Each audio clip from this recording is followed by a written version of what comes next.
This is 106.1 KYVZ. Good Wednesday morning. Joe Zurich visiting with Ag meteorologist Chris Sramek at Decision Weather Now, as well as America's Weather streaming channel. Chris, a lot of teens out there this morning with the exception of Colorado Springs.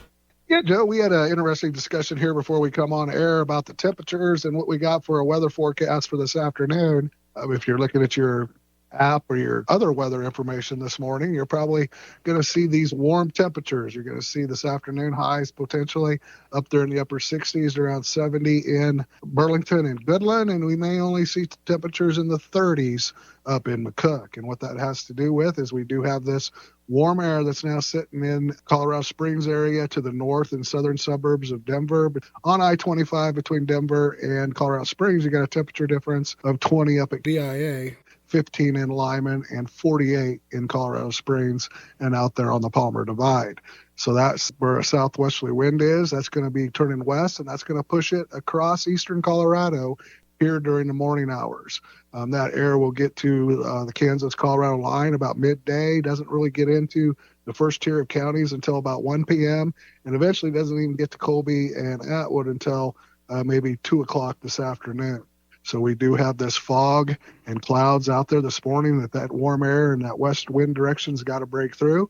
We're starting out with temperatures in the upper teens at all of our monitors. We got 19 being in Burlington and Ray. We got 17 in Colby, 18 in McCook and Oberlin, and 19 up there in Norton. All of those monitors are reporting anywhere from half-mile to 4-mile visibility of this morning fog. So we can expect clouds and fog through the morning. We'll start to see clearing from west to east after the lunch hour.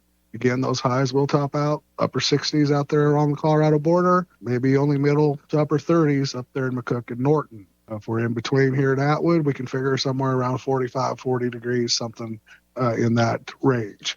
As far as we go for the rest of today, the weather's going to then become kind of seasonal for a couple of days. That's going to be kind of warmer here this afternoon to the west, colder to the east. Then we move into tomorrow and Friday. What we got going on is we're going to see a shift, a more westerly, northwesterly flow that is usually warmer and drier.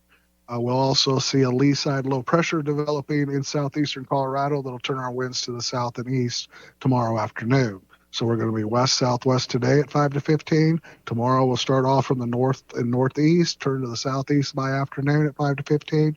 And then on Friday, be completely from the southeast at 10 to 20 miles per hour as that lee side low pressure takes over across the state of Kansas. That'll also pump some moisture and some clouds northward with it. We're going to see temperatures in the middle 40s to low 50s for tomorrow and Friday. Overnight lows will be tonight around 28, pretty mild. Tomorrow night, lower 20s, and then for Friday night in the middle 20s and back up to the upper 20s as we start to see that low pressure kick out.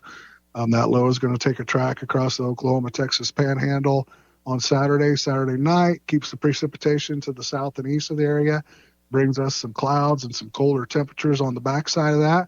We're going to go highs in the upper 30s, low 40s, lows in the lower to mid-teens, and not expecting any precipitation. We can't rule out maybe some of this fog or a few flurries like we've seen the last couple of days. But for the most part, we're going to be in and out of sunshine and colder temperatures. And then on Monday, we're going to have another lee side low pressure that's going to form out there in the Rockies. That's going to kick out Monday night, Tuesday, move into Wednesday morning. That does look like it's going to take a track through the Texas-Oklahoma panhandle. Again, pull some colder temperatures. We're talking highs in the upper 20s to lower to mid-30s. Low temperatures around 10, could be single digits out in Colorado, mid-teens to the east in Kansas. And we do have moisture coming into that system, being the second one in a series. So we're going to put the potential for snow Monday night and Tuesday. Could see 2-4 inches of type accumulation. And then it looks like that'll set up a long-range pattern where by the end of the week and next weekend and into the first part of the third week of February, we got these lows coming across the Rockies. That'll keep colder than normal temperatures across the central U.S. and the west. Looking at highs probably in the 30s, lower 40s. Overnight lows in the teens and potential for these 1 to 3 inch, 2-4 inch type snowfalls about every 3 or 4 days as we head into the second and third weeks of February. Once again, that's Ag meteorologist Chris Sramek at Decision Weather Now, as well as America's Weather streaming channel. For KYVZ Radio, I'm Joe Zurich.